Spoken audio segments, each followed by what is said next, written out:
Bismillahirrahmanirrahim. The topic which was assigned to us was Post Office Protocol. It is an application layer internet standard protocol used by local email clients to retrieve email from a remote server over a TCP/IP connection.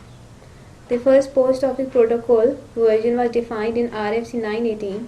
The idea behind POP was to provide a simple way for a client computer to retrieve email from a mailbox on an SMTP server so it could view locally.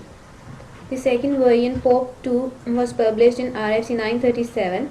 It expanded the capabilities of POP by defining a much richer set of commands and replies. This includes the important ability of being able to read only certain messages rather than dumping a whole mailbox. POP3 was published in 1939 and it is a more recently used version. POP3 is supported by most webmail services such as Hotmail, Gmail, and Yahoo Mail. Now I am going to explain the path an email message takes when it is sent from John to Michael. John's user agent uses SMTP to push the email message into his mail server. Then John's mail server uses SMTP as an SMTP client to relay the email message to Michael's mail server. John first deposits the email in his own mail server. John's mail server can repeatedly try to send the messages to Michael's mail server, say every 30 minutes, until Michael's mail server becomes operational. Michael's user agent can't use SMTP to obtain the messages because obtaining the message is a pull operation, whereas SMTP is a push protocol. There are currently a number of popular mail access protocols including Post Office Protocol version 3, Internet Mail Access Protocol, and HTTP.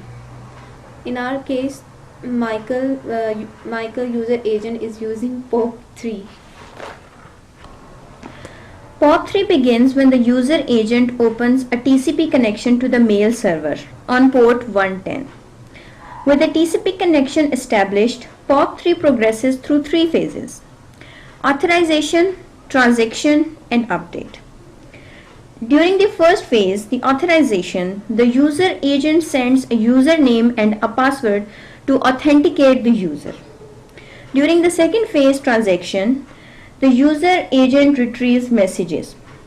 During this phase, the user agent can also mark messages for deletion, remove deletion marks, and obtain mail stats.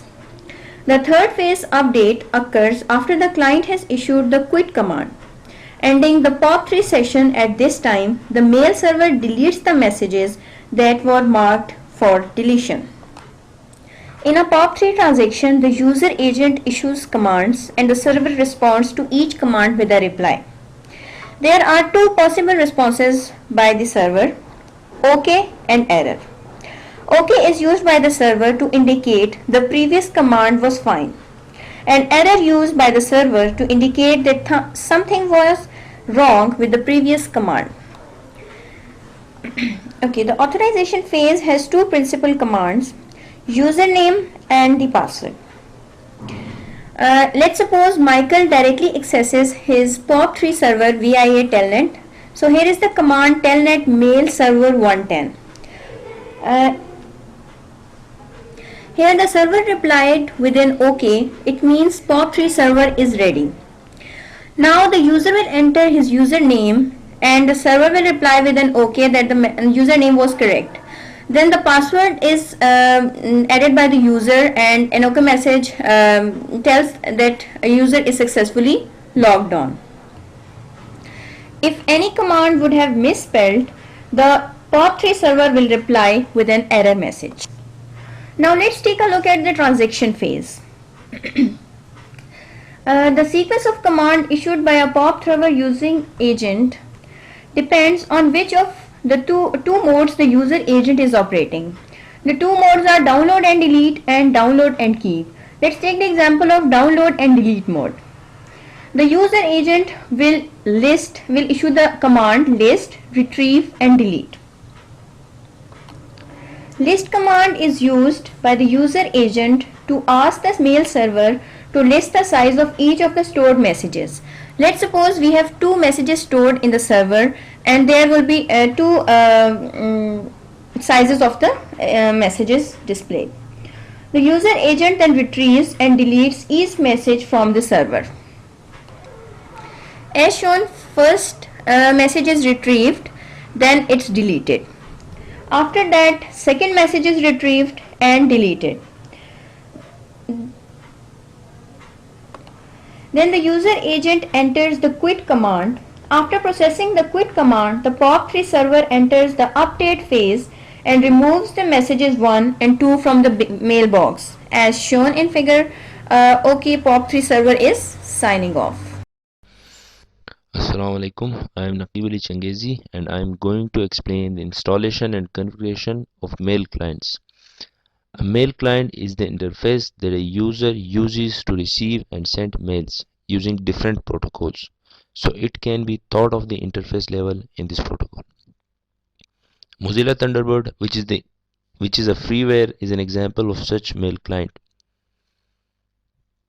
Now speaking of the installation, you just need to click next, choose the type of setup here, now the installation path, and we are done. To configure the client application, we will go to the tools and select account settings.